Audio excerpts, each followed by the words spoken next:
अस्सलाम वालेकुम everybody, welcome back again to I K vlogs. आज हम स्पेसिफिकली बात करेंगे स्कॉलरशिप के हवाले से, उसकी डेडलाइन और वो कब से स्टार्ट हो रही हैं, जो कि सितंबर 2023 में इनटेक होगा हंगरी का। तो सबसे पहले मैंने कुछ डेट्स, इंपॉर्टेंट डेट्स जो है ना वो लिख ली हुई हैं, वो मैं आपको बता देता हूँ। उसके बाद हम उसको बेसिकली स्टेप बाय स्टेप भी मैं आपको बताऊंगा। बाकी चीज़ें, मेन इंपॉर्टेंट चीज़ें देखना चाहते हैं वो हमारी पिछली वीडियोस में भी देख सकते हैं। और इसके साथ साथ इस दफ़ा जब स्कॉलरशिप अनाउंस हो जाएगी उसके बाद फॉर्म भी, जो ऑनलाइन फॉर्म है वो भी फिल करूँगा, उसकी भी वीडियो बनाऊँगा मैं।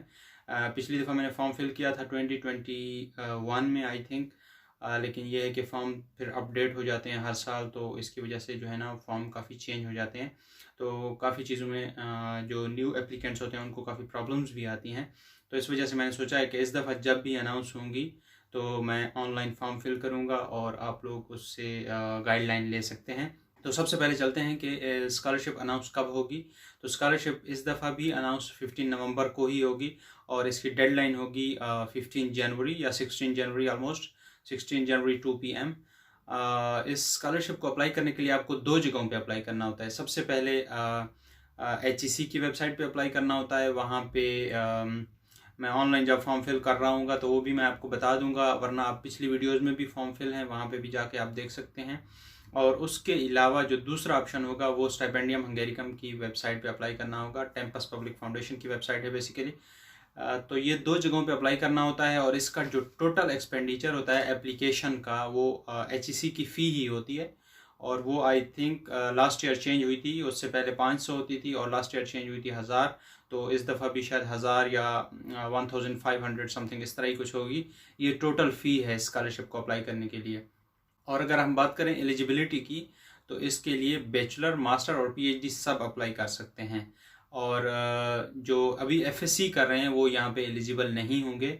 FSC आप लोगों ने की हुई हो और आप लोगों के पास आपका रिजल्ट कार्ड होना चाहिए, उसके बाद आप अप्लाई कर सकते हैं। सेम केस है बैचलर और मास्टर और PhD एप्लीकेंट्स के लिए भी, ऑलमोस्ट सेम केस है। तो 15 जनवरी जो है वो डेडलाइन हो जाएगी, उसके बाद आप लोग अप्लाई नहीं कर सकते, उससे पहले आपने अप्लाई करना है इन सारी चीज़ों के लिए।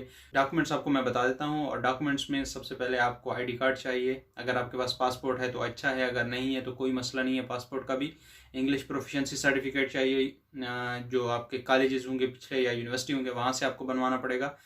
और 95% यूनिवर्सिटियाँ ऐसी हैं जो सिर्फ इंग्लिश प्रोफिशिएंसी सर्टिफिकेट पे आपको एडमिशन दे देती हैं, लेकिन उसमें से कुछ 5%, ऑलमोस्ट 5% ऐसी यूनिवर्सिटियाँ होंगी जो आपको प्रोफिशिएंसी सर्टिफिकेट पे नहीं, लेकिन आइल्स या टॉफल वगैरह चाहिए होगा। तो वो आप लोगों ने अप्लाई करते वक्त देखना है कि यूनिवर्सिटी की रिक्वायरमेंट, स्पेसिफिक कोर्स की रिक्वायरमेंट क्या है। तो कुछ स्पेसिफिक कोर्स ऐसे होते हैं जिनमें आइल्स चाहिए होता है। यूजुअली यहाँ पे यूनिवर्सिटी में आइल्स नहीं चाहिए, सिर्फ इंग्लिश प्रोफिशिएंसी सर्टिफिकेट से हो जाता है। लेकिन अगर इनकेस कोई ऐसे सब्जेक्ट्स हैं जिनमें आइल्स वहाँ पे लिखा होगा क्लियरली, तो फिर आपको आइल्स चाहिए होगा। फिर उसके अलावा आपको मेडिकल सर्टिफिकेट बनवाना होगा, उसकी भी डेडलाइन बाद में होती है अपलोड करने की, तो उसका भी इतना इशू नहीं है। उसके अलावा आपके डॉक्यूमेंट्स होने चाहिए जो कि एकेडमिक डॉक्यूमेंट्स हैं, फॉर एग्जांपल मैट्रिक की और FSC की। अगर आप मास्टर के लिए अप्लाई कर रहे हैं तो बैचलर, और PhD के लिए कर रहे हैं तो मास्टर की, तो ये सारी चीज़ें आपके पास होनी चाहिए। और दूसरी बहुत इंपॉर्टेंट बात यह है कि क्या आप सब्जेक्ट चेंज कर सकते हैं। फॉर एग्जांपल जो FSC के स्टूडेंट्स होंगे वो कुछ चाह रहे होंगे कि हम बिज़नेस में जाना चाहते हैं या IT में जाना चाहते हैं या कुछ ऐसी चीज़ों में जाना चाहते हैं, तो जी बिल्कुल आप चेंज कर सकते हैं। और इसका कोई यहाँ पे इतना इशू नहीं है। अगर आप फॉर एग्जांपल प्री इंजीनियरिंग के हैं और यहाँ पे प्री मेडिकल किसी फील्ड में जाना चाहते हैं तो आप जा सकते हैं। सेम केस प्री मेडिकल और वो प्री इंजीनियरिंग की किसी फील्ड में जा सकते हैं। और उसके अलावा यहाँ एप्लीकेशंस का जो है वो टेक्निकल चेक होगा, वो तकरीबन 28 फरवरी तक सबका हो जाएगा। वो आपको जस्ट ईमेल आ जाएगी, उस पर आप लोगों ने बिल्कुल पैनिक नहीं करना। वो नॉर्मल एक चेकअप होता है सारी एप्लीकेशंस का, वो नॉर्मल एक चेक किया जाता है ऑनलाइन सर्विस के थ्रू, वो चेक हो जाएगा। इसी के साथ साथ आपका HEC का टेस्ट होगा जिसको हम HAT कहते हैं।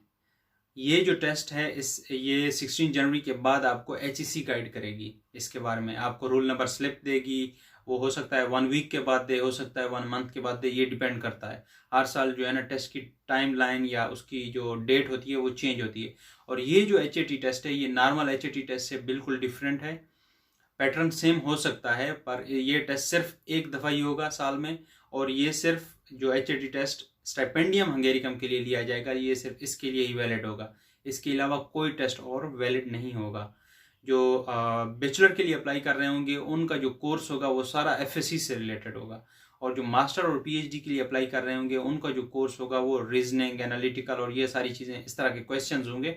ये आप एक बुक है डोगर पब्लिशर की, HAT 1, 2, 3, 4, जिस तरह के ये मास्टर और PhD के लिए होंगे, तो ये आप बुक भी ले सकते हैं। और ये यूजुअली अगर आप लोग में से मास्टर और PhD वालों में से किसी ने आर्मी या किसी एयरफोर्स के लिए अप्लाई किया हुआ है तो वहाँ पे जो एनालिटिकल रीजनिंग और वो सारी जो चीज़ें होती हैं उस तरह के टेस्ट होते हैं, थोड़े से डिफ़िकल्ट होते हैं लेकिन उस तरह के होते हैं। और दोनों HAT टेस्ट, बैचलर, मास्टर और PhD, इनके 100 मार्क्स होते हैं, और इनमें जो 50 नंबर लेता है वही पास होता है, वही आगे कंसिडर्ड होता है। 50 प्लस में लेने चाहिए आपको, जितने ज़्यादा अच्छे नंबर आएंगे उतने ज़्यादा चांस होंगे, लेकिन 50 से जो बिलो आएंगे उनको बिल्कुल वहाँ से रिमूव कर दिया जाएगा उसकी लिस्ट से, एप्लीकेशन लिस्ट से, और उसके बाद वो आगे प्रोसीड नहीं कर पाएंगे। उससे जो ऊपर होंगे उनको फिर देखा जाएगा और वहाँ से सिलेक्शन होगी।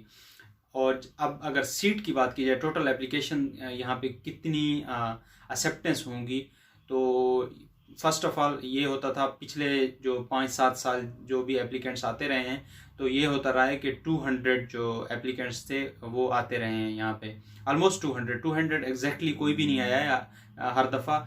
हमारे बैच में भी इवन 176 लोग आए थे, तो इसी तरह ऑलमोस्ट 200 से नीचे नीचे ही लोग आते हैं। लेकिन इस दफ़ा कुछ मंथ्स पहले यहाँ पे जनरल बाजवा आए हुए थे, तो उनकी वजह से फॉरेन मिनिस्टर से उनकी मीटिंग थी, उसमें अनाउंस हुआ था कि जो सीट्स हैं वो 200 से 400 कर दी गई हैं। अब ये अनाउंसमेंट स्कॉलरशिप आने के बाद ही आपको पता चलेगी, लेकिन फ़िलहाल यही न्यूज़ है कि 400 सीट्स होंगी, और अगर 400 सीट्स होंगी तो काफ़ी ज़्यादा सिलेक्शन के चांसेस होंगे। तो इसलिए जो इंटरेस्टेड हैं, एप्लीकेशन इतना मुश्किल नहीं है बिल्कुल भी, आप लोग अप्लाई करेंगे उसमें तो आप लोगों के बहुत ज़्यादा चांसेस हैं कि अगर 400 सीट्स हुई तो बहुत ज़्यादा चांसेस होंगे कि सिलेक्शन भी हो जाएगी।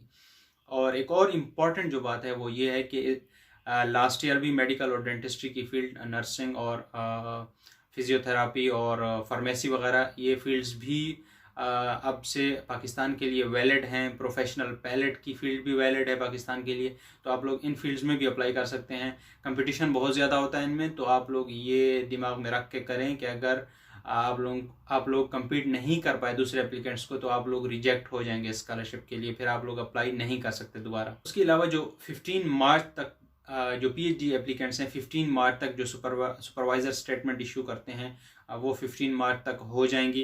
उसके बाद जो है वो HEC आपको इनिशियल सिलेक्शन करेगी। इनिशियल सिलेक्शन जो है वो HAT की बेस पे होगी, आपके पिछले जो ग्रेड्स होंगे कॉलेजेस के या यूनिवर्सिटियों के, उसकी बेसिस पे आपकी इनिशियल सिलेक्शन हो जाएगी। और ये इनिशियल सिलेक्शन जो है वो मिड मार्च से पहले हो जाएगी।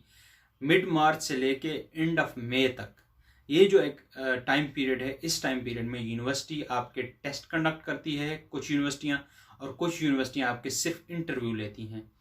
तो ज़्यादातर जो हैं वो बैचलर की जो यूनिवर्सिटियाँ होती हैं, जिन्होंने बैचलर में अप्लाई किया होता है, उनके टेस्ट और इंटरव्यू दोनों होते हैं। लेकिन कुछ ऐसी यूनिवर्सिटियाँ हैं जिनमें सिर्फ इंटरव्यू होता है, और स्काइप इंटरव्यू होगा, टेस्ट भी ऑनलाइन होगा। जो मास्टर और PhD के हैं उनका सिर्फ इंटरव्यू होगा, और वो भी ऑनलाइन स्काइप के ऊपर इंटरव्यू होगा। ये एंड ऑफ मई तक ये प्रोसेस सारा कंप्लीट हो जाएगा। उसके बाद आपकी फाइनल नॉमिनेशन हो जाएगी, के मंथ में आपकी फाइनल नॉमिनेशन हो जाएगी। अब इस नॉमिनेशन के बाद आपको डॉक्यूमेंट्स प्रिपेयर करना शुरू करने हैं, और ये डॉक्यूमेंट्स वीज़े के लिए भी चाहिए, और उसके बाद जो HEC को आपने डीड ऑफ एग्रीमेंट साइन करना होता है उसके लिए भी चाहिए। जो वीज़े के लिए आपने अप्लाई करना है वो अगस्त से आपने अप्लाई कर देना है वीज़े के लिए। उसके लिए जो डॉक्यूमेंट्स रिक्वायर्ड होंगे वो एम्बेसी की वेबसाइट पे आपको मिल जाएंगे। उनमें से पासपोर्ट सिर्फ चाहिए, बाकी वही डॉक्यूमेंट्स हैं सारे। पासपोर्ट चाहिए, FRC चाहिए, फैमिली रजिस्ट्रेशन सर्टिफिकेट और बर्थ सर्टिफिकेट चाहिए, और इसके अलावा बाकी सारे वही डॉक्यूमेंट्स हैं, और मेडिकल सर्टिफिकेट चाहिए।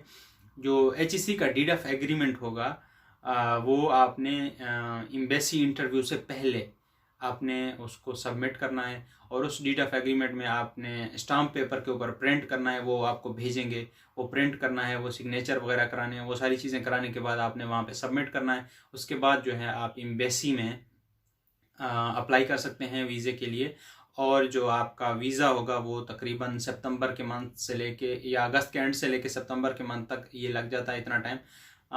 इसमें टाइम पीरियड डिफरेंट करता है, कभी 1 हफ्ते के अंदर भी आ जाता है, कभी 1 महीने के अंदर भी आ जाता है, तो डिपेंड करता है ये सारी चीज़ें।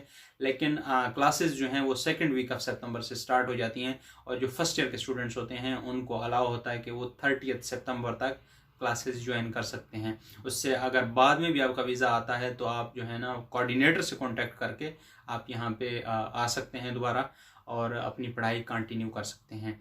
अब ये सारे प्रोसीजर में आप लोगों को आइडिया हो गया होगा, लेकिन ये प्रोसीजर थोड़ा लेंथी ज़रूर है, लेकिन बहुत ही सिंपल प्रोसीजर है। इसमें कोई कम्प्लेक्सिटी नहीं है और कोई ज़्यादा खर्चा भी नहीं आता। और इस सिलेक्शन के बाद आप लोगों को यहाँ पे यूनिवर्सिटी फ़ी वेव हो जाती है। उसके बाद आपको स्टाइपेंड मिलता है। अगर पिछली वीडियोज़ में आपने देखना है कि कितना स्टाइपेंड मिलता है तो आप देख सकते हैं वहाँ पे। और उसके अलावा आपको हेल्थ इंश्योरेंस मिल जाती है, और उसके अलावा आप यहाँ पे आ जाते हैं। अकोमोडेशन भी मिल जाती है, या फिर अकोमोडेशन के चार्जेस आपको मिल जाते हैं। तो ये सारी चीज़ें आपको फ्री मिल जाती हैं यहाँ पे। और उसके अलावा अगर कोई आप इन्फॉर्मेशन लेना चाहते हैं तो आप हमारी पिछली वीडियोस में देख सकते हैं। और इन वीडियोस में अब ये कंटिन्यूसली एक सीरीज़ स्टार्ट हो रही है, और इस सीरीज़ में हम आप लोगों को जो जो इन्फॉर्मेशन न्यू आती रहेगी वो हम आप लोगों के साथ शेयर करते रहेंगे इसी चैनल के ऊपर। और अगर आप लोग हमारे चैनल पे न्यू हैं तो चैनल को ज़रूर सब्सक्राइब कीजिएगा और बेल आइकन को भी क्लिक कीजिएगा, क्योंकि हमारी ये सीरीज़ सिर्फ और सिर्फ अब स्टाइपेंडियम हंगेरिकम के हवाले से स्टार्ट हो रही है। होपफुली उम्मीद है कि हम लोग हफ्ते में 2-3 वीडियोस ज़रूर डाला करेंगे अप्लाई करने से पहले आप लोग, ताकि प्रिपेयर कर सकें चीज़ों को। और उसके अलावा जिनको एप्लीकेशन हल करने में मुश्किलात आ रही होंगी वो भी हम हेल्प करने की पूरी कोशिश किया करेंगे। और पिछली दफ़ा भी हमने बहुत कोशिश की थी और काफ़ी लोगों को की हेल्प हमने की थी, और इस दफ़ा भी उम्मीद है कि हम लोग हेल्प ज़रूर करने की कोशिश करेंगे। उम्मीद है हमारी वीडियो आप सबको पसंद आई होगी। अगर पसंद आई है तो लाइक कीजिएगा, शेयर कीजिएगा। और जो न्यू एप्लीकेंट्स इस दफ़ा अप्लाई करना चाहते हैं, या जिनने अभी बैचलर कंप्लीट कर लिया है, या जिनने FSc कंप्लीट कर लिया है, उन तक ज़रूर पहुंचाइएगा, ताकि वो लोग भी इसमें अप्लाई कर सकें और इस अपॉर्चुनिटी को अवेल करने की कोशिश करें। इसी के साथ ही हमें इजाज़त दीजिए। अल्लाह हाफ़िज़।